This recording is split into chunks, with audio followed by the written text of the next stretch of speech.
second, roughly 3 megabit. Okay, now I'm going to go down to broadcast settings, and you can see right here mode live stream or file output only. If you set it to file output only, it will just save a local copy to the hard drive. So if you're recording like a Let's Play video or something like that, you can totally use this to do that. You don't have to live stream. You can also record locally and live stream at the same time, so you have a physical copy locally on your system. It's actually a very versatile software. So we're going to go ahead and set it back to live stream. And then down here you can see streaming services. There's a whole list. There's Twitch, Vaughn, Good Game, Daily Motion, YouTube. I mean, you can stream to all of these places with OBS. We're going to set it to YouTube/YouTube Gaming. And then what you're going to see down here in the fourth box is play path or stream key. Now, this is the most important part of the whole live streaming process. Now, to get that key, you have to go log into your YouTube account and you have to open up the dashboard. Now, you can see here in my dashboard, I have under live streaming, I have Stream Now, which is in beta, but you can use it. And you also have events. And if you click on events, you can actually schedule an event for a certain time, set up all the parameters, the thumbnails, the video description, everything, and then go live immediately when you want that event to start. If you want to just start live streaming to your audience now without any of that crap, just click Stream Now and then set a thumbnail. Just click Change Thumbnail and set it to whatever you want the thumbnail to be for your viewers. Give it a title. I'm just saying shooting a tutorial video for you guys. Give it a description in a category. You can also go over and enable monetization, cards. You can set up your stream options. There are a lot of options in here, but the most important one for live streaming down here is the one you can't see. This is your stream key. Now what you have to do is click the reveal button, which I'm not going to do because if I show you guys my stream key, that gives you access to stream on my channel. So what you're going to want to do is click reveal and then copy the contents of this box into the stream key box inside of OBS. This is important. Once you put your stream key in this box and you apply the settings, when you start live streaming, it will go to your channel. There's no usernames or passwords. You just use the stream key. Now again, guys, I cannot stress how much you need to protect that stream key. Do not ever let that slip on stream. Do not tweet it out. Don't email it, nothing. That stream key will give somebody complete access to stream on your channel. And that's why you'll notice in most programs, they protect it even when you paste it with a series of dots to mask it. Now, another setting I recommend changing is down here where it says file path. I would change that from FLV to MP4.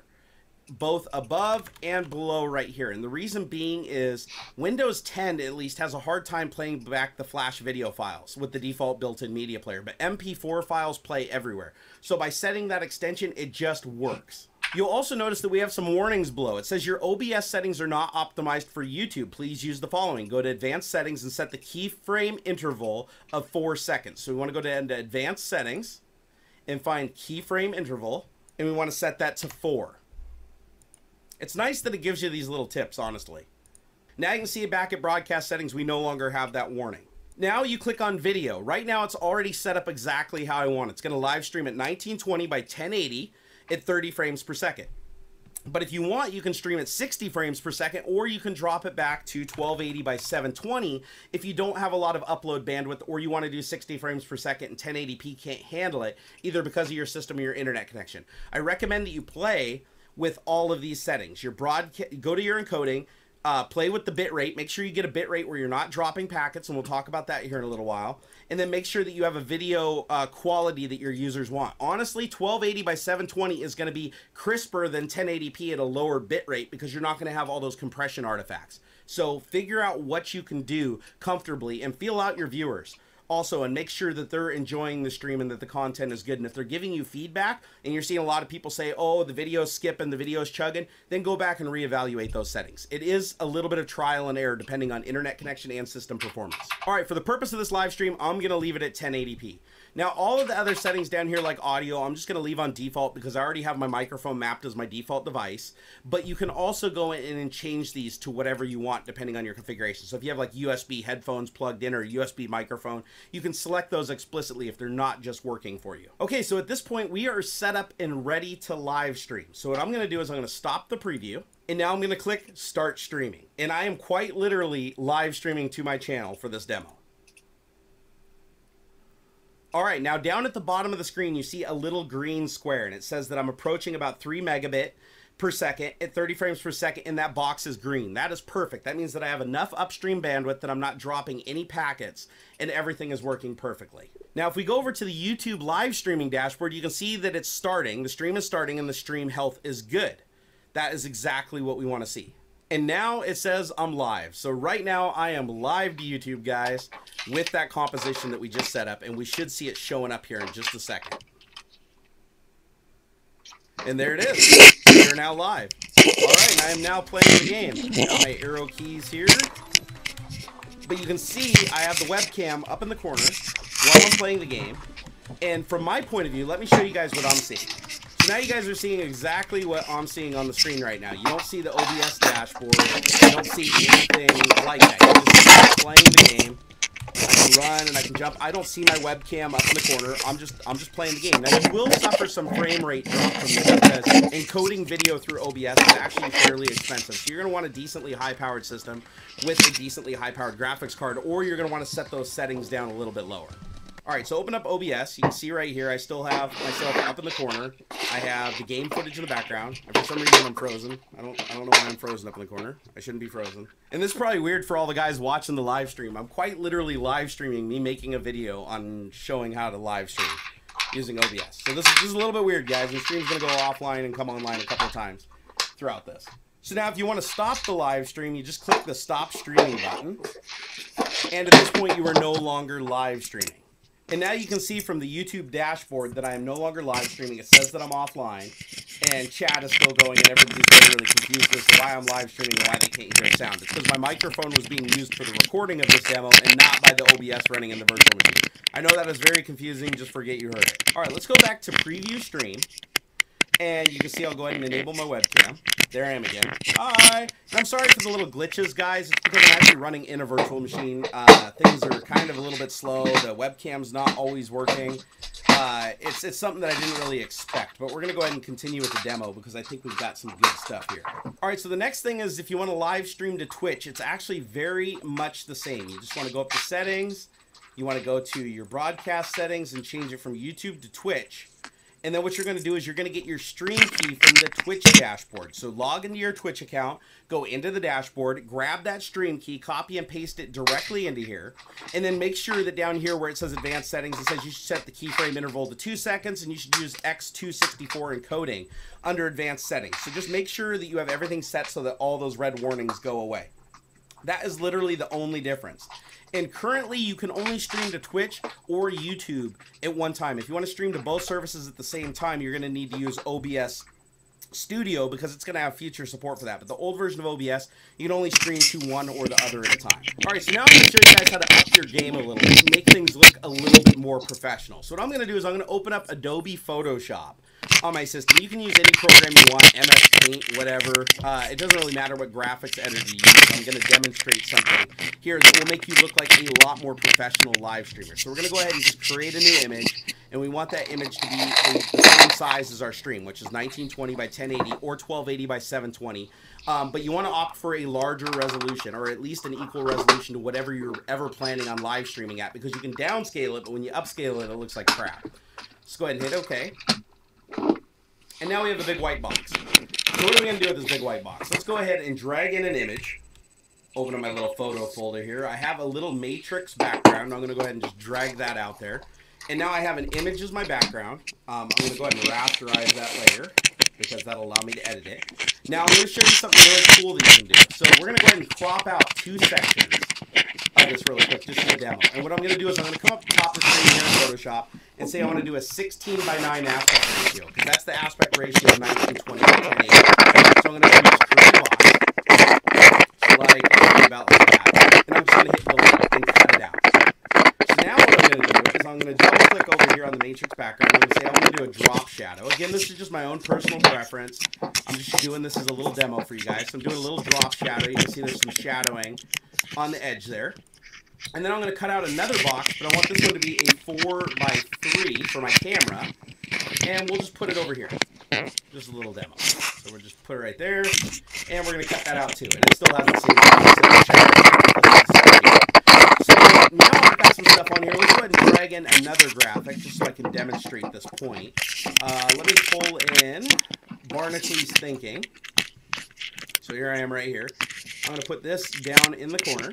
I'm going to shrink it down just a little bit. Hold on, let me lock the aspect ratio. If you guys would like to see me do a tutorial on how to use Photoshop for some simple things too, let me know, because I use it a lot. I'm not a pro at it, but I know a couple of things.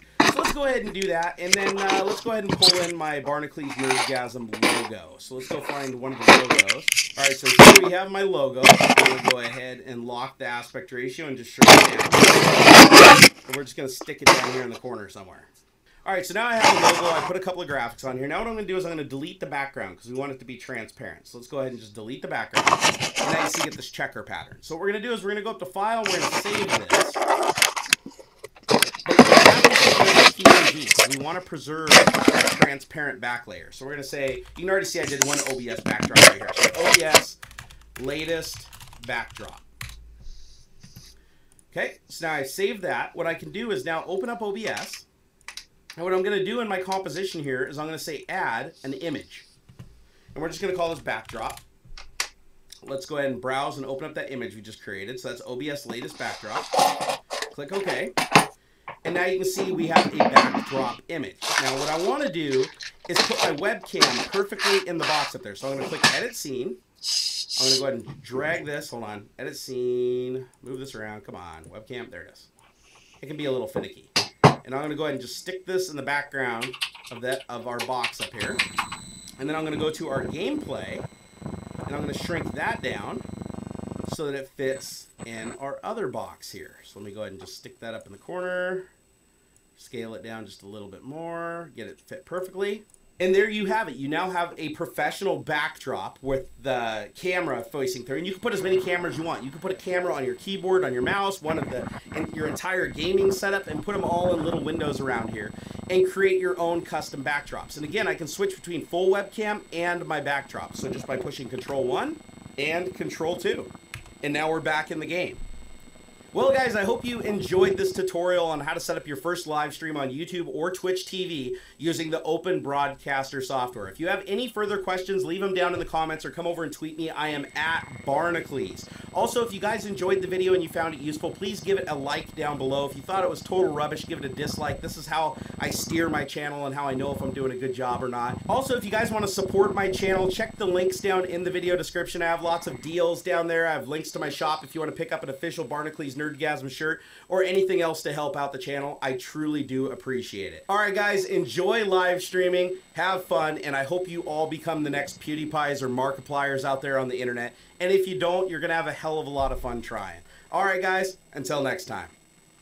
Hey guys, I hope you enjoyed this video. Please take a moment and subscribe to my channel. It helps me a lot. Also come over to Twitter. I'm at Barnacules. I'm a real social guy. Also, if you have a couple of minutes, check out some of these many other videos. I made them myself.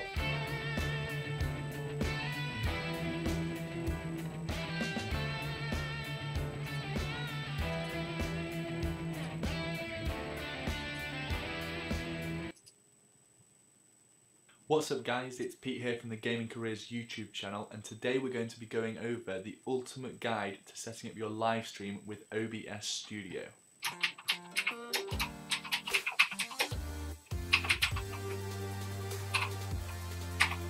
A couple of advisories before we get started. This is a video guide on how to set up OBS Studio for PC.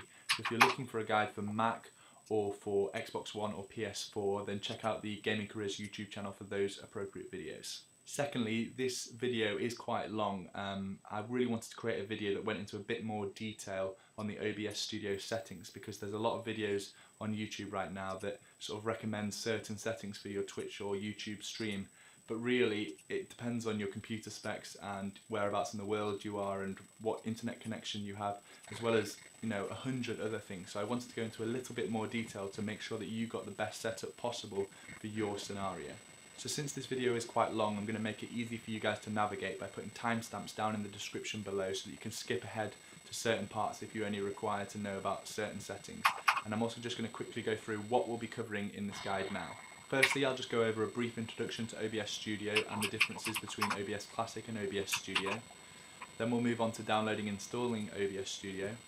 Thirdly, we'll be looking at the general settings for OBS Studio, so things like which Twitch server to stream to, what bitrate should you be streaming at, as well as how can you record and stream at the same time if that's something that you're looking to do. Fourth, we'll be looking at the OBS audio settings, and then fifth, we'll be looking at the video settings for OBS, including things like resolution and FPS, what FPS you should be streaming at. And then finally we'll wrap up by talking about the adding sources and adding scenes into OBS so that you can start your live stream. So I've added timestamps in the description below if you want to skip ahead and you've already installed OBS, but we'll start by comparing OBS Studio with OBS Classic. So firstly, what is OBS? Well, OBS stands for Open Broadcast Software, and it's a free and open source piece of software to help you live stream and record video. OBS Classic has been around since late 2012 and very quickly became the most popular streaming application for people looking to stream to Twitch or to YouTube. OBS Studio, which was previously called OBS Multi-Platform, has had its code completely rewritten from the ground up to take advantage of some of the newer hardware and software technologies that have come around since OBS Classic started development. Really, in short, this just means that OBS Studio will perform much better on newer, current systems. As the previous name, OBS Multi-Platform, suggests, OBS Studio also works with a number of different operating systems, notably Windows 7, 8 and 10, as well as Mac and Linux platforms. OBS Studio also brought some new features, most notably Studio Mode, which is, I guess, why OBS Studio is called what it is. Studio Mode allows users to make changes to scenes and sources without having to change the output. You can then push these changes to live, so this helps with any kind of broadcasting or professionalism in your stream. They also added the ability to add filters.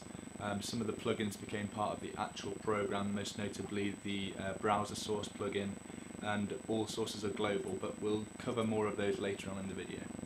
So downloading and installing OBS Studio, you want to point your web browser of choice to obsproject.com, and in the top left you should see some options to download OBS Studio for various different operating systems.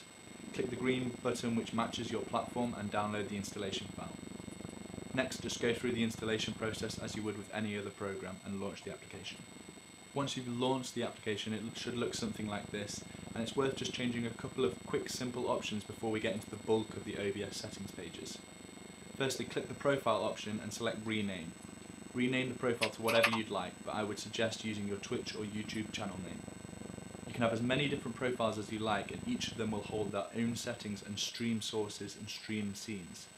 This can be useful if sometimes you stream to a different Twitch channel, or for the purpose of a talk show or hosting a competition, etc.